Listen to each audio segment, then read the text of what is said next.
सभी से अनुरोध है अपना नंबर साझा कर दें। आज का जो अध्याय है उसका नाम है शारीरिक शिक्षा और इसका संदर्भ ग्रंथ है शिक्षा का समग्र विकास प्रतिमान, भारतीय शिक्षा ग्रंथमाला, पुनरुत्थान प्रकाशन सेवा ट्रस्ट से। इस शारीरिक शिक्षा का उद्देश्य है, हम उस उद्देश्य को, हमने कहावत जो सुनी है, पहला सुख निरोगी काया। शरीर का आरोग्य अच्छा हो तभी हमें सुख का अनुभव होता है। अन्य किसी भी प्रकार का सुख यदि शरीर स्वस्थ ना हो तो भोगा नहीं जा सकता है। संस्कृत में इसके लिए एक उक्ति है, शरीर माध्यम खलु धर्म साधनम। धर्म के आचरण के लिए पहला साधन शरीर है।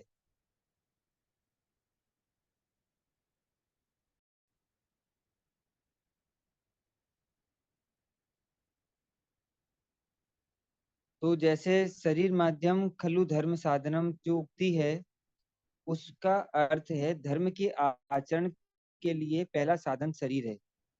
हमारा जीवन व्यवहार चलाने में अधिकतम उपयोग शरीर का ही होता है। शरीर के बिना हमारा जीवन चल सकता, इसलिए शरीर का स्वस्थ होना ईश्वर का ही मूल्यवान आशीर्वाद है। शरीर को स्वस्थ रखना प्रत्येक व्यक्ति का कर्तव्य है। शरीर स्वस्थ बने एवं रहे, इस दृष्टि से विद्यालयों में शारीरिक शिक्षण की व्यवस्था की जाती है। परंतु स्वस्थ शरीर का अर्थ क्या है, इसे समझना जरूरी है। केवल सुंदर होना ही स्वस्थ शरीर का मापदंड नहीं है। अच्छे स्वस्थ शरीर के लक्षण हम उस पर चर्चा करते हैं। शरीर स्वस्थ होना अर्थात शरीर के बाह्य आभ्यंतर अंगों ने अपना अपना कार्य सुचारू रूप से करना चाहिए। शरीर के आंतरिक अंग अर्थात पेट, हृदय, मस्तिष्क, फेफड़े इत्यादि, विज्ञान की भाषा में इन्हें पाचन तंत्र, रुधिराभिसरण तंत्र, श्वसन तंत्र इत्यादि कहते हैं। ये सभी अंग अच्छी तरह कार्य करते हों तो शरीर स्वस्थ रहता है। शरीर में रक्त, अस्थियां, मांस, मज्जा, स्नायु इत्यादि भी होते हैं। ये सब भी उत्तम स्थिति में हों तो शरीर स्वस्थ अच्छा होता है, ऐसा कहा जाएगा। इसमें एक और हम समझते हैं, अच्छे स्वस्थ शरीर का दूसरा लक्षण बल है। शरीर में ताकत भी होनी चाहिए। पहला भाग तो होना ही चाहिए, उसके साथ में ये होना चाहिए, तभी वह भारी कार्यों को करने में समर्थ बन पाएगा, अधिक कार्य कर पाएगा, लंबे समय तक कार्य कर पाएगा, थकान कम लगेगी, बीमारी कम आएगी। यदि बीमारी आए तो जल्दी से स्वस्थ हो जाएगा। ताकत हो तो वह अधिक वजन उठा सकेगा, दौड़ में ज्यादा दूरी तय कर पाएगा, चल सकेगा एवं साहसपूर्ण कार्य भी कर पाएगा। इसमें एक और बिंदु है, अच्छे शरीर का तीसरा लक्षण है काम करने की कुशलता, जिसे हम स्किल कहते हैं। कुशलता को इतना मूल्यवान माना गया है कि श्रीमद् भगवत गीता में कहा है, योग कर्मसु कौशलम, अर्थात कार्य करने की कुशलता ही योग है। हमारी ज्ञानेंद्रियां एवं कर्मेंद्रियां अपना अपना कार्य सही रूप से करें, तेजी से करें एवं उसमें नयापन हो तो उसे कुशलता कहा जाएगा। कुशलता पूर्वक कार्य करने से ही कला कारीगरी का विकास होता है। अपने कार्य में कुशलता होने के कारण ही कुम्हार नए नए प्रकार के विविध आकार के बर्तन बनाता है। एक कुशल दर्जी नए नए फैशन के कपड़े सिलता है। एक कुशल माता विविध प्रकार के स्वादिष्ट व्यंजन बनाकर खिलाती है। एक कुशल लिपिक सुंदर अक्षर से लिखता है। देखा जाए तो व्यवहारिक जीवन में कुशलता बहुत बड़ी चीज है। अगला चौथा बिंदु है इसमें तितिक्षा अर्थात सहन शक्ति। सर्दी, गर्मी, वर्षा, भूख, प्यास, जागरण, थकान इत्यादि शरीर पर पड़ने वाले विभिन्न कष्ट हैं। जानबूझकर इन कष्टों को नहीं भोगना चाहिए, परंतु विपरीत परिस्थिति आने पर यदि ऐसा कष्ट आ जाए तो उसे सह सकने की क्षमता वाला शरीर भी होना चाहिए। बीच जंगल में गाड़ी कहीं रुक जाए, आसपास कहीं भोजन या पानी की व्यवस्था ना हो, 10-20 घंटों तक बिना भोजन पानी के रह सकने वाला शरीर होना चाहिए। कभी किसी उत्सव की तैयारी में सारी रात जागना पड़े तो भी दूसरे दिन ताजा ही रहें, ऐसा शरीर होना चाहिए। ऐसा शरीर को ही अच्छा शरीर कहा जाएगा। पांचवा लक्षण है लचीलापन। शरीर को जैसा भी मोड़ना हो, मोड़ा जा सके। जैसा लचीलापन हो तो अच्छा खेल खेल सकते हैं, नृत्य कर सकते हैं, अच्छी तरह काम कर सकते हैं। शरीर को ऐसे 5 गुणों से युक्त बनाना ही शारीरिक शिक्षा का उद्देश्य है। हमने अभी उद्देश्य समझा, हम संदर्भ समझते हैं, फिर पाठ्यक्रम समझेंगे और क्या-क्या हमें करवाना है बच्चों के लिए उस पर भी हम विशद रूप में चर्चा करेंगे। तो अभी हम उद्देश्य समझ गए कि शारीरिक शिक्षा में स्वास्थ्य का क्या महत्व है। अब संदर्भ इसका, शरीर ईश्वर के द्वारा प्रदान की गई अमूल संपत्ति है, उसका जतन करना चाहिए। शरीर का जतन करना हमारा प्रथम कर्तव्य है। शरीर काम करने के लिए केवल शोभा के लिए नहीं है। सुंदर शरीर की अपेक्षा मेहनती व गठीले शरीर की आवश्यकता होती है। यह तन सेवा करने के लिए है, सेवा लेने के लिए नहीं है। व्यक्तिगत काम, परिवार के कार्य, विविध प्रकार की कारीगरी, कला, खेल इत्यादि काम है। अब क्या पाठ्यक्रम हो उसमें हम देखते हैं।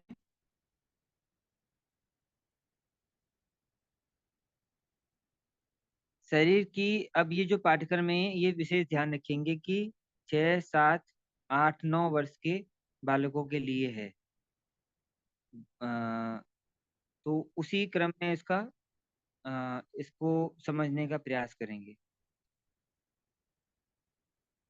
शरीर की विभिन्न भिन्न स्थितियां बने, अर्थात उन्हें बैठने की, खड़े रहने की, लेटने की, सोने की, चलने की सही पद्धति हमें सिखाना चाहिए कि किस तरीके से उन्हें ये गतिविधियां करनी है, क्योंकि यही जीवन में उनकी आदत बन जाती है आगे जाकर। ज्ञानेंद्रियों को अनुभव लेना एवं कर्मेंद्रियों को कुशलता पूर्वक काम करना सिखाना, ये हमारा उद्देश्य होना चाहिए कि ज्ञानेंद्रियां सही तरह से अनुभव लेना जाने और कर्मेंद्रियां कुशलता पूर्वक काम कर सकें। कुल 5 ज्ञानेंद्रियां हैं: दृश्येंद्रिय, श्रवणेंद्रिय, स्वादेंद्रिय, घ्राणेंद्रिय एवं स्पर्शेंद्रिय। तो इसका विशेष महत्व है। इसके आगे चल के विभिन्न क्रियाकलाप होते हैं जिनके माध्यम से छोटे छोटे खेल भी होते हैं जिनसे ये मजबूत होती हैं। इसी तरह 5, इनके जो 5 ज्ञानेंद्रियां हैं ये इनके विषय हैं: देखना, सुनना, चखना, सूंघना एवं स्पर्श करना। इन 5 अनुभवों की खूबियां व विशेषताएं सिखाना है हमें। 5 कर्मेंद्रियां हैं: हाथ, पैर, वाणी, वायु एवं उपस्थ। इनमें से 3 कर्मेंद्रियों की कुशलता सिखाना चाहिए। 3, हाथ, पैर और वाणी की, जो जीवन में हमेशा काम आती हैं। अब हम अ, हाथ की कुशलता पर विचार करेंगे कि हाथ की कुशलताओं को करने के लिए, बच्चों की बढ़ाने के लिए हम क्या क्या करवा सकते हैं, वो खेल खेल में क्या गतिविधियां करवा सकते हैं। जैसे हाथ की कुशलता के लिए पकड़ना, गूंथना, लिखना, फेंकना, उठाना, दबाना, घसीटना, खींचना, धकेलना, उछालना, चित्र बनाना, कूटना, रंगना, ये विभिन्न गतिविधियां होती हैं।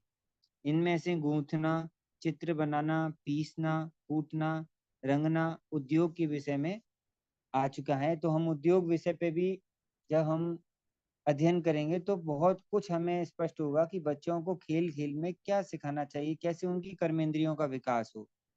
तो उस विषय पर भी हम समझेंगे। अब लिखने का समावेश भाषा में होगा, भाषा विषय में आएगा। शेष कुशलताओं का समावेश यहाँ शारीरिक शिक्षा के विषय में करते हैं।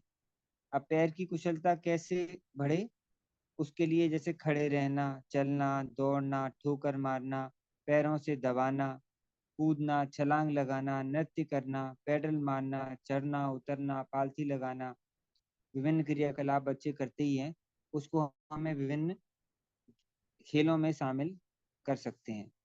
इनमें से नृत्य करने का समावेश संगीत में है। नृत्य ऐसी चीज है जो हम बच्चों के, इस उम्र के बच्चों में वो शामिल करवाएंगे तो उनकी पैर की जो कुशलताएं हैं वो बहुत बढ़ती हैं। इसमें पालथी लगाने का समावेश योग में होता है। अब जैसे अलग अलग पालथी लगाना, भोजन आसन में बैठना, पद्मासन में बैठना, वज्रासन में बैठना, तो विभिन्न आसनों के माध्यम से भी पैरों की कुशलताएं बढ़ती हैं। वो हम योग में इसकी चर्चा करेंगे।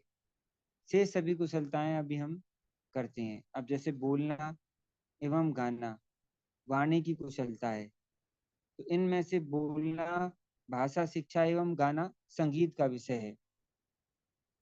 इस तरह कुशलता की दृष्टि से देखा जाए तो यहाँ पैर व हाथ की कुशलताओं के प्रति ध्यान केंद्रित करने की आवश्यकता है शारीरिक शिक्षा में। शारीरिक शिक्षा में शरीर का संतुलन एवं संचालन किस प्रकार हो। शरीर के सभी अंग एक साथ मिलकर काम करते हैं, अकेले अकेले अलग अलग नहीं करते हैं। इसलिए सभी तरह की हलचल व्यवस्थित रूप से हो, इसके लिए शरीर पर नियंत्रण प्राप्त होना आवश्यक है। जीवन व्यवहार के सभी कार्य हाथ पैर वाणी का एक साथ उपयोग करके ही होते हैं। जैसे हलचल आवश्यक है, उसी तरह बिना हिले स्थिर बैठना भी जरूरी है। संकरी जगह में खड़े रहना, चलना भी जरूरी है। कम जगह में सिकुड़कर बैठना भी आवश्यक है। अचानक धक्का लगने पर लुढ़क ना जाएं, यह भी आवश्यक है। अचानक कोई पत्थर अपनी तरफ आता हो तो उससे बचना भी आवश्यक है। निशाना लगाना भी जरूरी है। यह सब शरीर के संतुलन एवं शरीर के नियंत्रण से हो सकता है। तो हम इससे क्या समझते हैं कि बच्चों के अंदर हमें उनके शरीर को संतुलित करवाने की गतिविधियों पर भी ध्यान देने की आवश्यकता है। अगला बिंदु है इसमें शरीर परिचय। अपने शरीर को जानना, समझना, पहचानना भी आवश्यक है। हम बच्चों को ज्यादा बायोलॉजी पढ़ाएंगे तो वो उनको उस उम्र में समझ में नहीं आएगी। तो हमें ये समझना है कि उसके लिए क्या आवश्यक है, फिर उसको उसी मनोविज्ञान के आधार पे समझाने का प्रयास करना है। कुछ इसमें संकेत हैं, कुछ हमें अपनी अपने विवेक का भी उपयोग करना होगा। अब जैसे हमारा शरीर काम करता है, उसकी हमें जानकारी होनी चाहिए। इस दृष्टि से शरीर के बाह्य एवं आंतरिक अंगों का परिचय, उनकी काम करने की पद्धति इत्यादि छात्रों को पता होनी चाहिए, जाननी चाहिए। आहार विहार भी विशेष महत्वपूर्ण है। शरीर को स्वस्थ रखने के लिए, बलवान बनाने के लिए, सुडौल बनाने के लिए, कार्यक्षम होने के लिए आहार एवं विहार का ध्यान रखना आवश्यक है। आहार अर्थात भोजन, क्या खाना, कितना खाना, ये माता पिता को जानना है। फिर इसको बच्चे को जब वो जानेंगे तो बच्चे को अपने साथ में उसको शामिल करना है, वो धीरे धीरे वो भी जानेगा। कितना खाना, कैसे खाना और क्यों खाना, इस विषय में केवल सूचना ही पर्याप्त है, ऐसा न मानकर उसका प्रायोगिक स्वरूप में होना आवश्यक है। हमने इसके लिए आहार शास्त्र का पूरा एक अध्ययन स्वाध्याय किया था। कभी उसका लिंक हम शेयर कर देंगे और समय हुआ तो आगे भी कभी करेंगे। इस विषय में केवल अ, सूचना के रूप में से नहीं मानना है, प्रायोगिक स्वरूप भी उसका जानना है। जैसे क्या खाना यह महत्वपूर्ण है, वैसे ही क्या ना खाना यह जानना भी, और उसके अनुसार करना भी उतना ही आवश्यक है। विहार, तो विहार के लिए आयुर्वेद में स्वस्थ व्रत बोला गया है। अगर माता पिता के पास समय होता है तो वो स्वस्थ व्रत को भी सुने। आचार्य मेहू जी ने भी वीडियो पड़ी हुई है, उस वीडियो को भी सुन सकते हैं। और स्वस्थ व्रत सर्च करेंगे तो भी पता चल जाएगा। सामान्य विहार के बारे में इसमें बताया है। दिनचर्या, दिन के किस भाग में क्या करना, इसके आयोजन को दिनचर्या कहते हैं। कपड़े एवं पात्राण कैसे होने चाहिए व कैसे नहीं होने चाहिए। स्वच्छता शरीर के अंगों की, ये हमें बच्चों को ध्यान में रखकर उन्हें हमें समझना है और फिर उन्हें समझाना है। शरीर के अंगों की, दांत, आंख, कान, नाक, संपूर्ण शरीर, इस दृष्टि से निम्न बातें सिखाएं। दांत साफ करना, कुल्ला करना, आंख एवं नाक साफ करना, पैर धोना, स्नान करना, बाल संवारना। निद्रा में कितना सोना, कैसे सोना, किस तरह सोना, कब सोना, बिस्तर कैसा हो, इत्यादि। और अब इसको हम थोड़ा विस्तृत चर्चा करते हैं। जैसे शरीर की विभिन्न स्थितियां, अभी हमने आरंभ में विभिन्न स्थितियों का कुछ बिंदु समझे थे, अब इस पर विस्तृत समझते हैं। बैठना, बैठते तो सभी हैं परंतु सही ढंग से बैठना चाहिए, इस ओर बहुत कम लोग ध्यान देते हैं। इस दृष्टि से निम्न बातों का ध्यान रखना चाहिए। सीधे बैठना, सिर का पीछे का हिस्सा, पीठ व कमर सीधी रेखा में रहे, इस तरह बैठना। ऐसी आदत बचपन से ही डालनी चाहिए। तो ये सब चीजें हम प्रायोगिक रूप में, अगर हमारी जानकारी में ये सब अध्याय कंठस्थ होंगे, तो हम जैसे ही बच्चे को देखेंगे तो वो जिस परिस्थिति में भी होगा तो उस परिस्थिति में हम उसे करवा सकेंगे, क्योंकि हाँ, ये चीजें हमारे दिमाग में होंगी। वीडियो भी हम शेयर कर देंगे, और आप चाहेंगे तो मैं पुस्तक का आपको लिंक भी भेज दूंगा जहाँ से आप खरीद सकते हैं, और पुस्तक की कुछ अध्याय के अनुसार पीडीएफ भी मैं साझा कर दूंगा। शिथिल होकर बैठना, सीधे बैठने का सिखाने पर छात्र तन कर बैठने लगते हैं। इस तनाव को कम करवाना चाहिए। शिथिल बैठना अर्थात ढल कर बैठना एवं सीधा बैठना, अर्थात तन कर बैठना ऐसा अर्थ ना करें, सीधा बैठना ऐसा अर्थ करें। बैठकर, बैठक व धरती जमीन के बीच में कोई अंतर न रहे, इस प्रकार बैठना चाहिए। पालथी लगाकर बैठे हों, पैरों के बल पर बैठें, तब पैर जमीन से स्पर्श करते हों, इस बात का विशेष ध्यान रखें।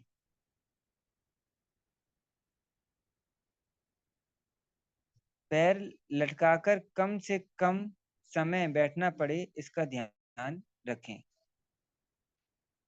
ध्यान में रखने योग्य अन्य बातें, बचपन में स्वाभाविक रूप से ही शरीर लचीला होता है, इसलिए योग्य स्थिति की आदत बचपन से ही डालनी चाहिए।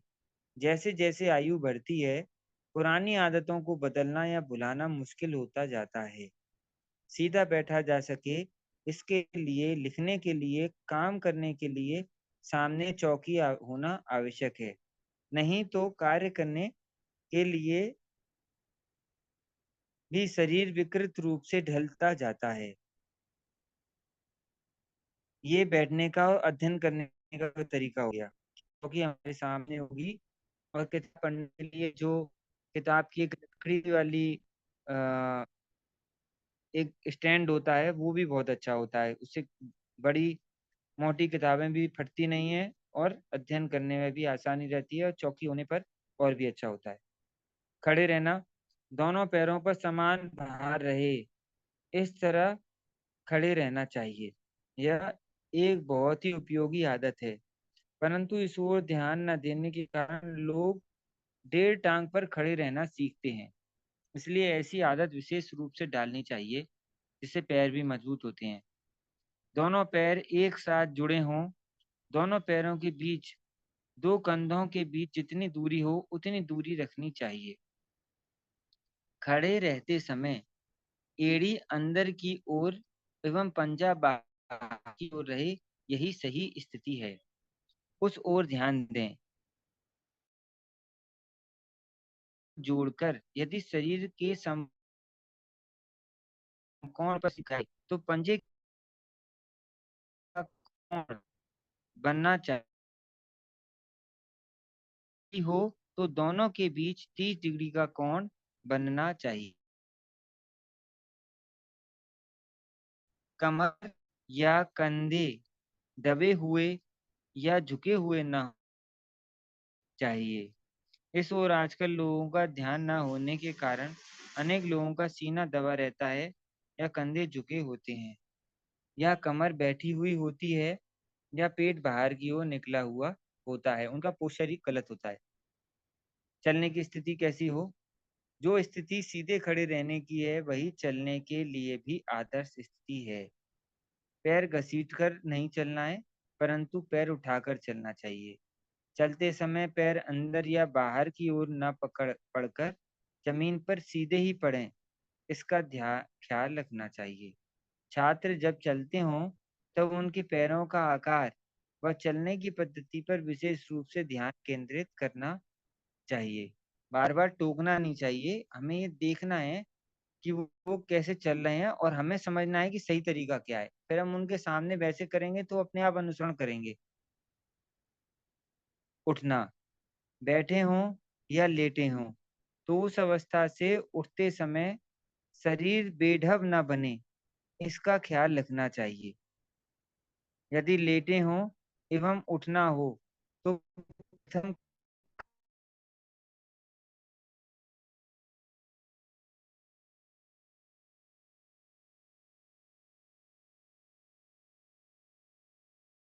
ये हमेशा करवट ही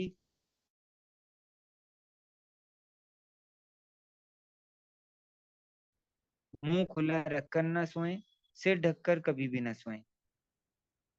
इसमें कुछ बातें और ध्यान रखनी है। सोने के विषय में जितना सोने वाले ने अर्थात छात्र ने ध्यान रखना है उतना ही शायद उससे भी अधिक बड़ों को ध्यान रखना है। बड़ों को यह ध्यान रखना है कि बिस्तर डनलप की गद्दी इत्यादि का ना होकर रुई का होगा तो ज्यादा अच्छा है।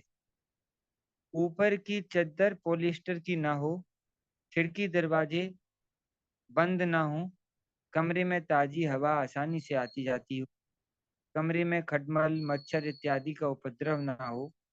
यदि हो तो कछुआ छाप मच्छर अगरबत्ती या गौमय अगरबत्ती आती हैं, धूप बत्ती आती हैं मच्छर भगाने वाली, उनको लगा सकते हैं और मच्छरदानी का उपयोग या फिर करना चाहिए।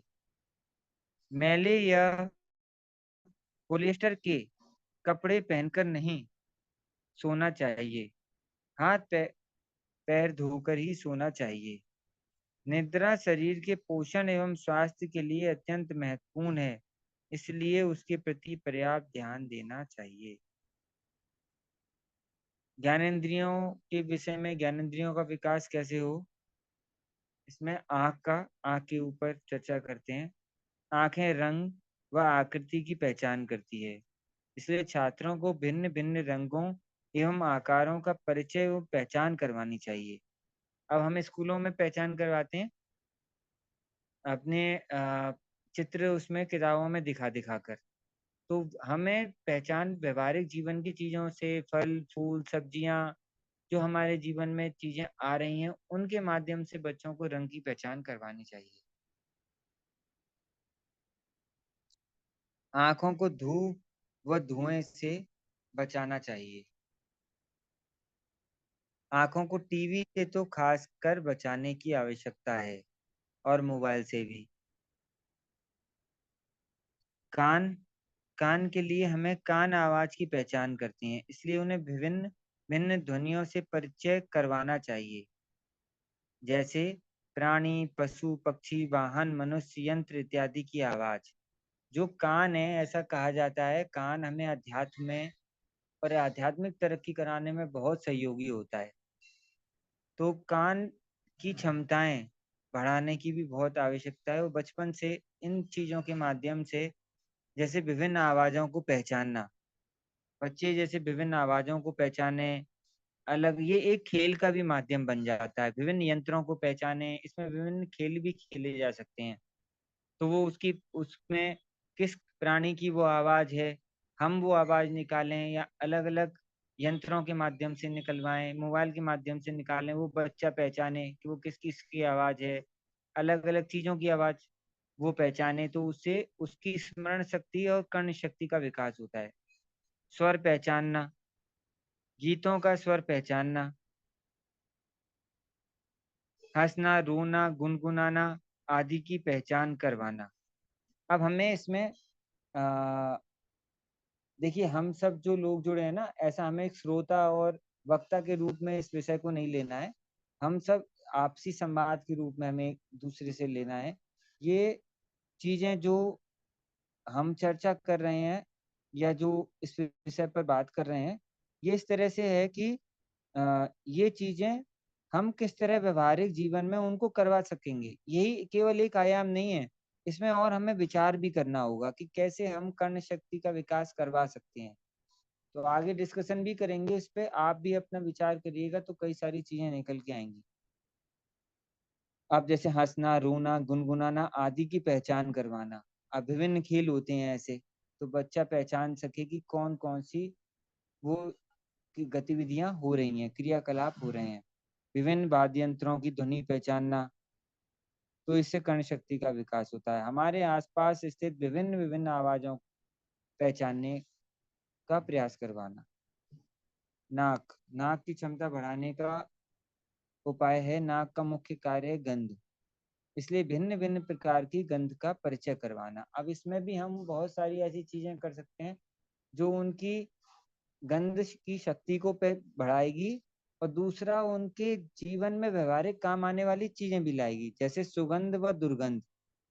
अब सुगंध के लिए जैसे हम विभिन्न मसाले, विभिन्न फूल, विभिन्न औषधियाँ, तो हम उनको पहचानने के लिए रखेंगे तो उससे पहचानने की क्षमता बढ़ेगी और उनको चुनाव करने की शक्ति बढ़ेगी कि इस खुशबू वाली चीज ऐसी होती है, ये खुशबू वाली चीज ये है। तो बहुत सारे लोग जानते ही नहीं है कि इनमें अलग अलग खुशबू है। और आप अधिकतर आपने मास्टर शेफ वगैरह बहुत सारे सीरियल देखे होंगे, तो वहां पे कई सारी ऐसी व्यंजन दे देते हैं जिनमें मिले हुए मसाले होते हैं। तो एक मसाला वो उसमें से नाम लेते हैं, क्या वो उसमें है, तो वो उसको सूंघ के या स्वाद लेके बताना होता है। तो उसको उनकी कितनी परिपक्वता होती है उस चीज में। तो इसी तरह से जब हम किसी चीज में कार्य करते हैं अच्छे से, तो वो हमें समझ में आने लगती है। अब सुगंध व दुर्गंध, फल, फूल, सब्जी, मिठाई की सुगंध, सड़ने, जलने व गलने की दुर्गंध, दवाई की गंध, ये सब हमें उन्हें पहचानना सिखवाना चाहिए। जीवा, जीवा स्वाद परखती है,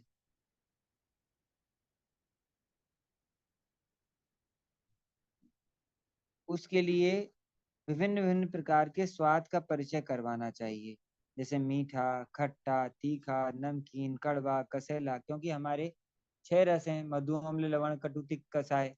तो स्वाद पहचानना आना चाहिए बच्चों को, क्योंकि आयुर्वेद बचपन से ही शामिल होता है। तो अब हम बच्चे कसैला कैसा होता है, कटु तिक्त कैसे होते हैं, अम्ल कैसा होता है, लवण कैसा होता है, तो वो फिर पहचानेगा उसको। फिर बाकी का वर्गीकरण बाद में होता है, लेकिन कम से कम पहचानना और ये समझना तो आना चाहिए कि 6 रस कौन कौन से हैं, वो स्वाद करके पहचान सके। अलग अलग स्वाद का मिश्रण, फीका, फीका एवं तीखा, फल, साग सब्जी, मसाले, मिठाई, विभिन्न विभिन्न व्यंजन इत्यादि को हम उनको पहचानना और उनसे प्रयास करवाना कि वो कैसे क्या क्या हैं। मतलब हर चीज को जो जीवन में काम आती है हमारे, उसको एक हमें समझना है कि कैसे बच्चों की कर्मेंद्रियों और ज्ञानेंद्रियों का विकास होगा। हम जिन पे ध्यान नहीं देते हैं, सभी घर की चीजें पर हम ध्यान नहीं देते हैं, वो उसमें बताया गया है। त्वचा भिन्न भिन्न स्पर्श पहचानती है, इसलिए भिन्न भिन्न प्रकार की स्पर्श का परिचय करवाना चाहिए, जैसे ठंडा एवं गर्म, खुरदुरा एवं मुलायम, सख्त एवं नरम। हम ये सब क्रियाकलाप उनसे किस प्रकार करवाएंगे, अलग अलग क्रियाएं करेंगे, गतिविधियां करेंगे, तो बच्चा एकाकी बच्चा होगा, अकेला भी बच्चा होगा तो बोर नहीं होगा ज्यादा, इधर उधर बाहर बच्चों के साथ खेलने की कोशिश नहीं करेगा, क्योंकि उसका दिमाग घर में ही शामिल रहेगा। तीक्ष्ण एवं भोथरा कैसा होता है, इसकी त्वचा के माध्यम से पहचान करवाना। करकरा व चिकना कैसा है, भिन्न भिन्न वस्तुओं का स्पर्श जैसे पानी, हवा, मिट्टी, फल फूल, घास के स्पर्श से पहचान करना कि किस चीज का स्पर्श कराया गया। ध्यान में रखने योग्य बातें इसमें, ज्ञानेंद्रियों को अलग अलग अनुभवों से परिचय करवाते समय चोट ना लगे, इसका ध्यान रखना चाहिए। ज्ञानेंद्रियों के अनुभव में विविधता होनी चाहिए। ज्ञानेंद्रियों के अनुभव में निश्चितता होनी चाहिए। स्वाद या रंग, स्वर या स्पर्श के विषय में अनिश्चित नहीं रहना चाहिए। हमें क्लियर होना चाहिए कि हम उनसे क्या, जो वो चीज हमें स्वयं आनी चाहिए जो हम उनको बताना चाहते हैं। मिश्र रंग या मिश्र स्वाद का परिचय करवाने से पहले मूल रंग या मूल स्वाद का परिचय करवाना चाहिए। पहले छोटे बच्चों को एक एक रंग की चीजों का करवाना है, फिर धीरे धीरे उनकी समझ विकसित होती जाए तो वो मिश्रित रंग में से या मिश्रित स्वाद में से वो चीजों को पहचानेंगे। इसी तरह धीमे व जल्दी की क्रिया भी बताना या दिखाना चाहिए। कर्मेंद्रियों के विषय में, कर्मेंद्रियों का विकास कैसे हो, पहले हमने अनुसार बताए गए 5 कर्मेंद्रियों में से हम सिर्फ 2 इंद्रियों के कर्मेंद्रियों के बारे में चर्चा करेंगे, हाथ और पैर। इनमें भी हाथ के कुछ कौशलों के बारे में उद्योग विषय में ज़्यादा हम चर्चा करने को वहाँ पर मिलता है। यहाँ पे कुछ चर्चा करेंगे हाथ के विषय में, और हाथ के शेष कौशल व पैर के कौशल के बारे में यहाँ विचार करते हैं। हाथ में जैसे फेंकना, अब फेंकने के लिए प्रथम पकड़ना आना चाहिए, इसके बाद कहाँ फेंकना है यह निश्चित करके कितना बल लगाना पड़ेगा, वह हाथ की स्थिति कैसी रखनी होगी, इसका अनुमान लगाना आना चाहिए। इस प्रकार फेंकने की क्रिया में हाथ के साथ साथ बुद्धि का भी उपयोग करना पड़ता है। अब ये सब चीज में, सभी खेलों में भी आ जाती है शामिल। ये जब हाथ की कला, अब आप देखेंगे कि इसका उदाहरण बहुत अच्छा अर्जुन का मिलता है, और गुरुकुल परंपरा में ये चीज बहुत मिलती है। वहाँ कर्मेंद्रियों का विकास कराया जाता था पहले। तो कर्मेंद्रियों का विकास छोटी छोटी एक्टिविटी के माध्यम से करते थे, तुरंत धनुर्विद्या नहीं सिखाने लगते थे, पहले कर्मेंद्रियों का विकास करवाते थे।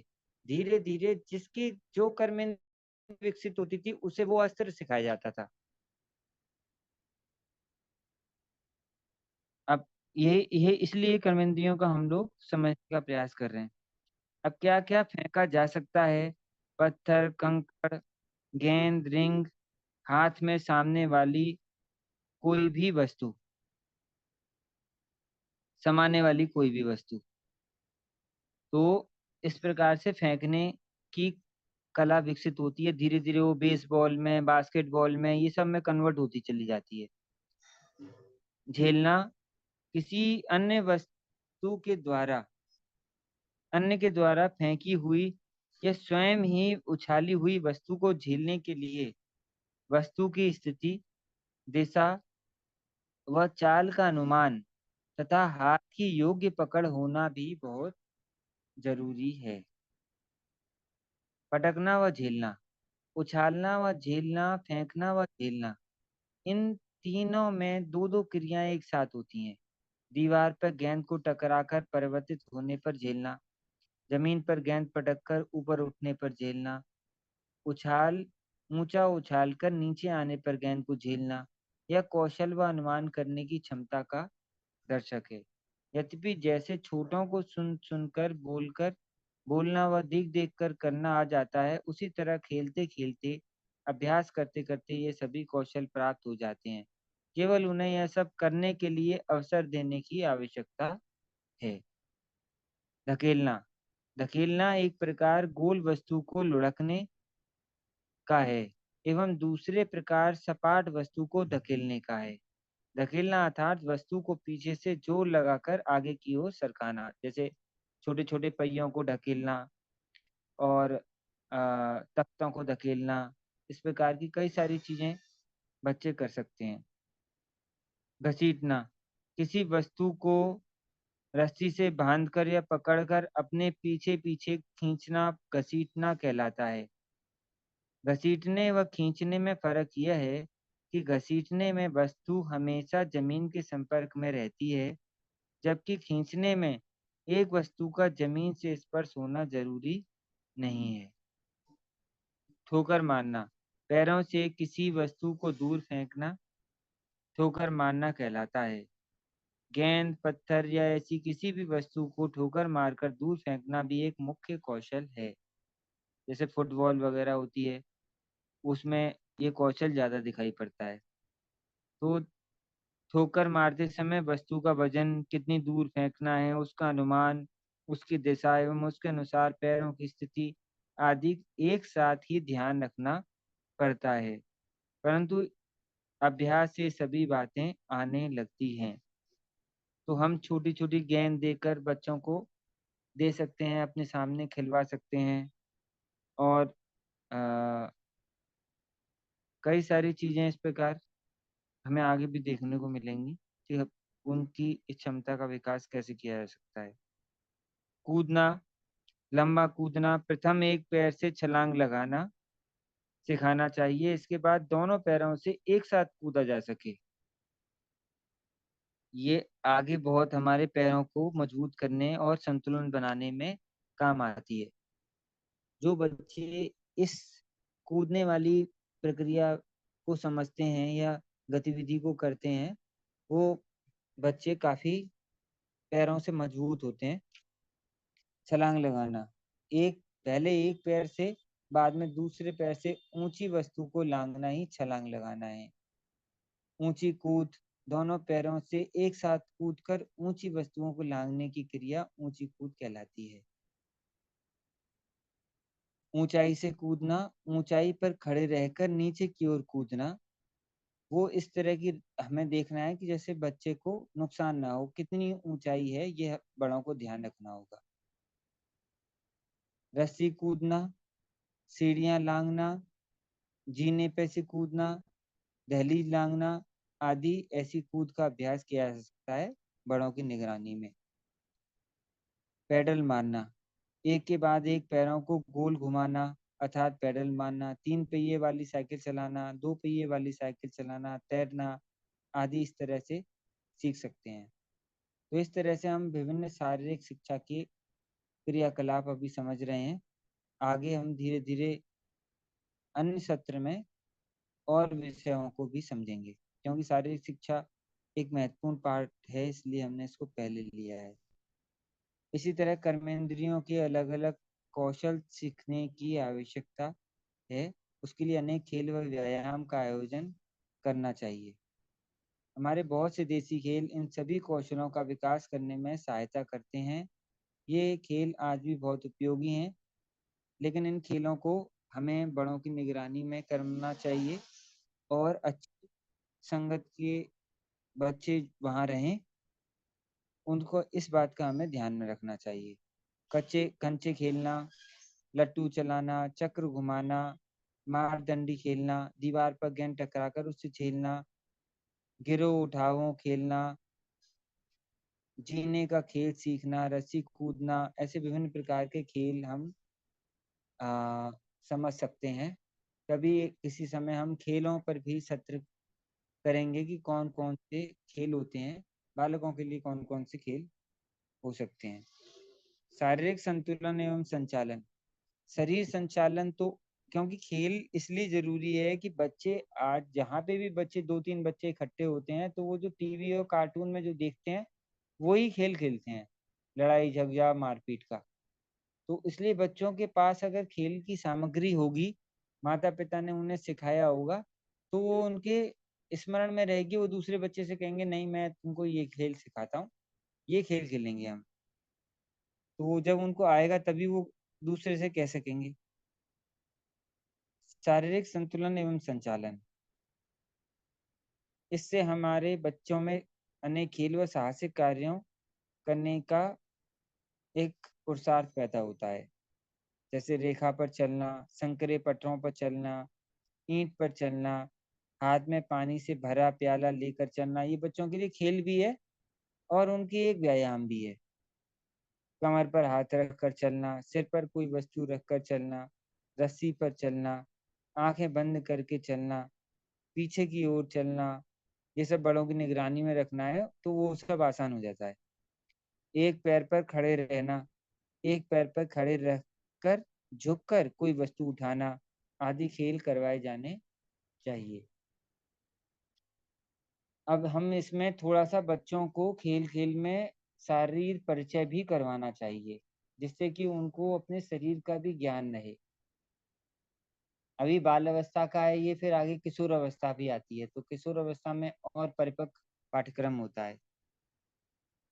शरीर के अंगों एवं उपांगों के परिचय में सिर का परिचय जब हम करवाते हैं तो उसमें बाल, खोपड़ी, कपाल, आंखें, भौहें, कनपटी, कान, नाक, होंठ, जीभ, दांत, दाढ़ी, गला, गर्दन, इसका हमें परिचय करवाना है कि इनके क्या क्या कार्य हैं।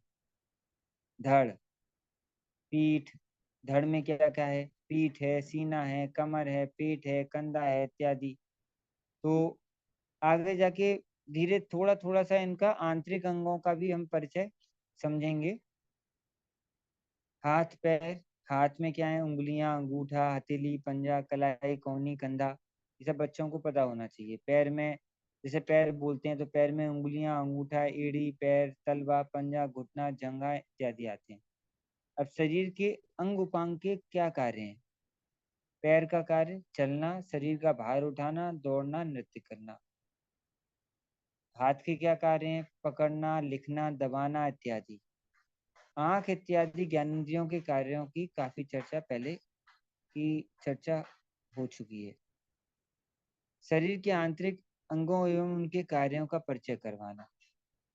अब मस्तिष्क का क्या है? तो शरीर के अंगों का संचालन करता है। फेफड़े क्या कार्य करते हैं? श्वसन की सहायता, विभिन्न खेल बना सकते हैं। आएगा तो वो कराएंगे, फिर वो कहेंगे आपको क्या चीज।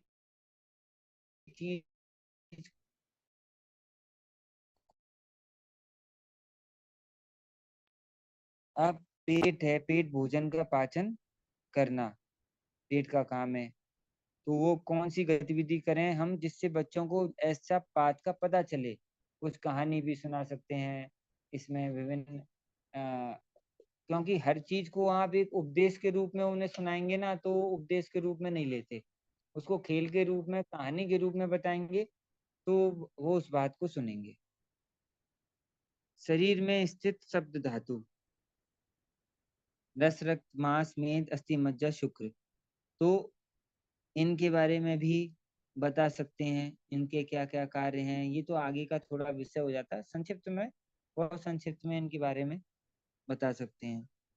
अगर कुछ इनके से संबंधित कुछ हमारे पास विचार है, कोई क्रियाकलाप है, प्रस्तुत कर सकते हैं। कुछ प्रक्रियाओं की पहचान करवाना, उदाहरण के तौर पर अन्न चबाया जाता है, उसका रक्त में रूपांतर होता है।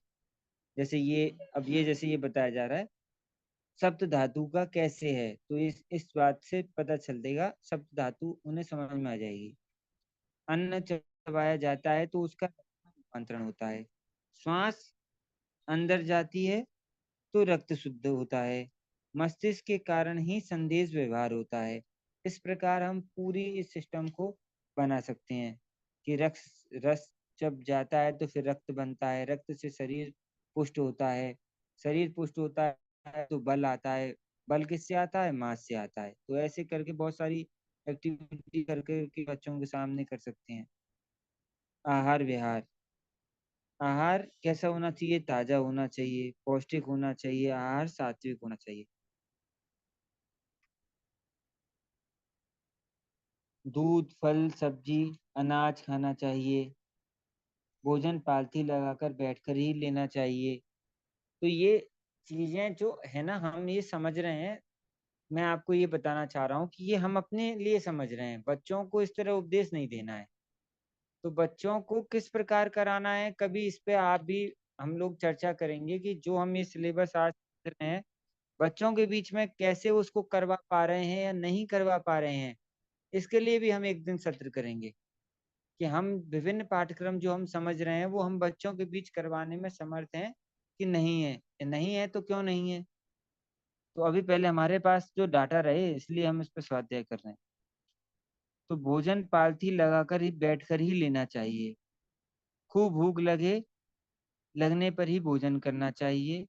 भरपेट खाना खाना चाहिए। अच्छी तरह चबा चबा कर खाना चाहिए। खाने से पहले पानी नहीं पीना चाहिए। आधा भोजन कर लेने के बाद एक दो घूंट पानी पीना चाहिए। पूर्ण भोजन के बाद भी एक आध घूंट ही पीना चाहिए, पानी पीना चाहिए। ठंडे पेय पदार्थ, फ्रिज में रखी वस्तुएं, बासी व बाजारी वस्तुएं, बिस्किट, चॉकलेट आदि नहीं खाना चाहिए। भोजन शांति से करना चाहिए। भोजन से पूर्व मंत्र बोलना चाहिए।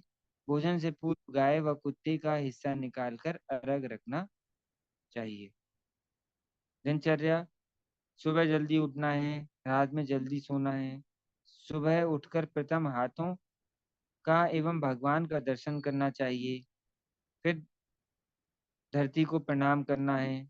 सुबह व्यायाम का प्रार्थना करना है। कुछ एक्यूप्रेशर भी बच्चों को सिखा सकते हैं, तो वो बच्चे एक्यूप्रेशर सुबह करेंगे। दांत स्वच्छ रखना है। शौच व स्नान करना चाहिए। सुबह 1 घंटा पढ़ाई करनी चाहिए। कुछ नया पढ़ना चाहिए। माताजी को काम में सहायता करनी चाहिए।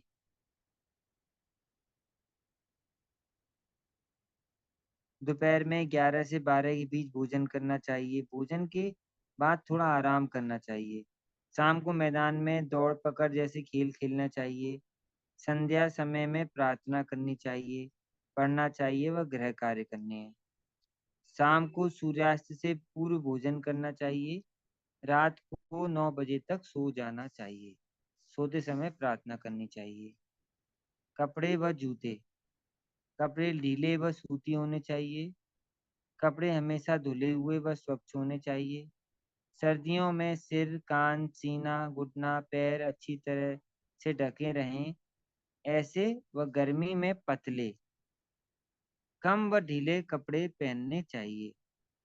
जुराबें हमेशा सूती व जूते चप्पल चमड़े के होने चाहिए। जुराबें हमेशा पहनकर न रखें। जो कपड़े सारा दिन पहने हों उन्हें पहनकर सोना नहीं चाहिए। रात को सोते समय जो कपड़े पहने हों उन्हें दिन में नहीं पहनना चाहिए। सुबह स्नान के बाद धुले हुए कपड़े ही पहनने चाहिए। जुराबें भी हमेशा धुली हुई ही पहननी चाहिए। सामान्य जानकारी है। शुद्धि क्रिया, कुल्ला करना, मुंह में पानी भरकर खूब हिलाकर उसे बाहर निकाल देना चाहिए। ऐसी आदत हमें बच्चों को लगानी चाहिए। सुबह उठकर दांत साफ करके कुछ भी खाने के बाद बिना भूले कुल्ला करना चाहिए। दांत साफ करना, दांतों, दंत मंजन या नमक से मध्यम उंगली का उपयोग करके दांत साफ करने चाहिए। नाक, आँख, कान साफ करना, हमेशा छींक कर पानी से उंगली से नाक, कान व गले साफ करना चाहिए। स्नान, ताजे स्वच्छ पानी से रगड़ रगड़ कर शरीर को साफ करना अर्थात स्नान करना चाहिए। साबुन का उपयोग अनिवार्य नहीं है। पंचगव्य साबुन का उपयोग कर सकते हैं। बटियों का, उपटन का उपयोग कर सकते हैं। खादी के छोटे छोटे टुकड़े से पूरा शरीर रगड़कर साफ किया जाए तो शरीर स्वच्छ हो जाता है। इसके बाद तौलिए से पूरा शरीर पोंछ डालना चाहिए। गीले शरीर में हवा नहीं लगने देना चाहिए। सर्दियों में गर्म पानी से और गर्मियों में ठंडे पानी से स्नान करना चाहिए। मालिश, स्नान से तेल या सरसों के तेल से पूरे शरीर की अच्छी तरह मालिश करना चाहिए। मालिश करने के थोड़ी देर बाद स्नान करना चाहिए। स्नो पाउडर, क्रीम आदि का उपयोग नहीं करना चाहिए। सिर में अच्छी तरह तेल मालिश मलकर कंघी करना चाहिए। भोजन से पूर्व, खेल के बाद, विद्यालय से आने पर, सोने से पूर्व अच्छी तरह हाथ पैर रगड़कर धोना चाहिए और तौलिए से पोंछकर सुखाना चाहिए। कुछ ध्यान में रखने योग्य बातें, शारीरिक शिक्षा की कुछ बातें विद्यालय में करने के लिए हैं, तो कुछ घर में करने के लिए हैं। विद्यालय में करने योग्य बातों को अच्छी तरह करने की ज़िम्मेदारी शिक्षकों की है तथा घर में करने योग्य बातों की ज़िम्मेदारी माता-पिता की है। यह अच्छी तरह समझ में की आवश्यकता है। शारीरिक शिक्षा पढ़ने व याद रखने के लिए नहीं है, अपितु समझने व करने के लिए है। इसलिए इसका स्वरूप क्रियात्मक ही होना चाहिए। शारीरिक शिक्षा की उपेक्षा न करें, इसे कम महत्ता ना दें। वर्तमान समय में ऐसा लगने करने के कारण ही हमारे बच्चे दुर्बल व बीमार लगते हैं। परिणाम स्वरूप उनका मन भी बीमार रहता है। छात्र घर पर काम करें, यह आवश्यक है। साथ ही उन्हें मैदान पर खेलने के लिए भी समय देना चाहिए व प्रोत्साहित करना चाहिए। इस तरह हम आज शारीरिक शिक्षा विषय